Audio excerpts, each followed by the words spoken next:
Kalau dari awal Anda menjadi presiden menggunakan ijazah terindikasi palsu, bagaimana Anda ke depan?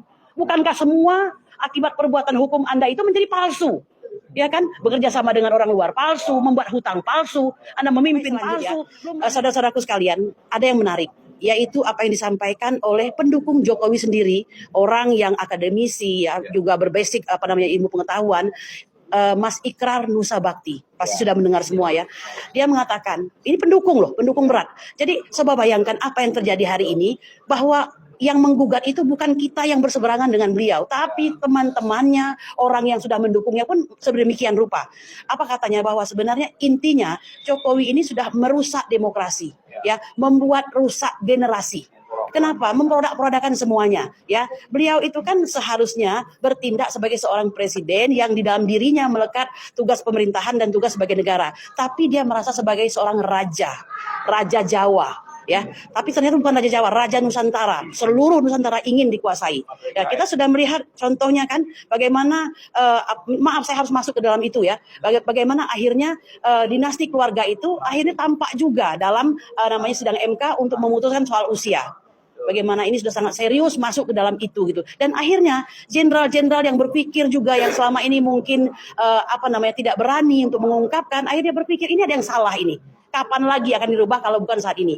Kami mengatakan ya saudara-saudaraku sekalian, kami yang ada ini tidak kebal kebal senjata ya. Kami tidak kebal hukum. Kami ini sama dengan Anda, merasakan sakit, merasakan lapar dan segala macam. Mengapa jalan ini kami tempuh? Karena kami merasa inilah momentumnya untuk menegakkan kebenaran, keadilan, veritas, probitas, dan justisia. Ya, kalau seandainya kami ikut saja ya sudahlah, tidak apa-apa, besok bisa dilanjutkan lagi, enggak, itu nggak bisa begitu. Harus benar dari awal, harus adil dari awal, kata Bang Damai itu. Ya, nah, jadi oleh karena itu saya ingin mengatakan bahwa inilah saatnya untuk menegakkan, dan kami berterima kasih ada bersama TPUA. Bang Damai ini paling senior setelah Bang Egy tentu saja, yang selalu meletakkan dasar-dasar. Jadi kita tuh nggak sembarang marah, tidak sembarang, bukan outrage selective outrage, bukan marah yang pilih-pilih, tidak. Ini benar-benar menegakkan kebenaran dan itu tidak mudah, right? Nah itu, jadi itu yang bisa saya sampaikan, menegakkan fakta notoir juga, udah jelas-jelas semua orang juga tahu begitu. Tinggal Anda berani atau tidak mengungkap itu ke permukaan menjadi sebuah kenyataan. Semoga nih Indonesia ini segera berakhirlah yang buruk-buruk ini kan. Kalau dari awal Anda menjadi presiden menggunakan ijazah terindikasi palsu, bagaimana Anda ke depan? Bukankah semua akibat perbuatan hukum Anda itu menjadi palsu?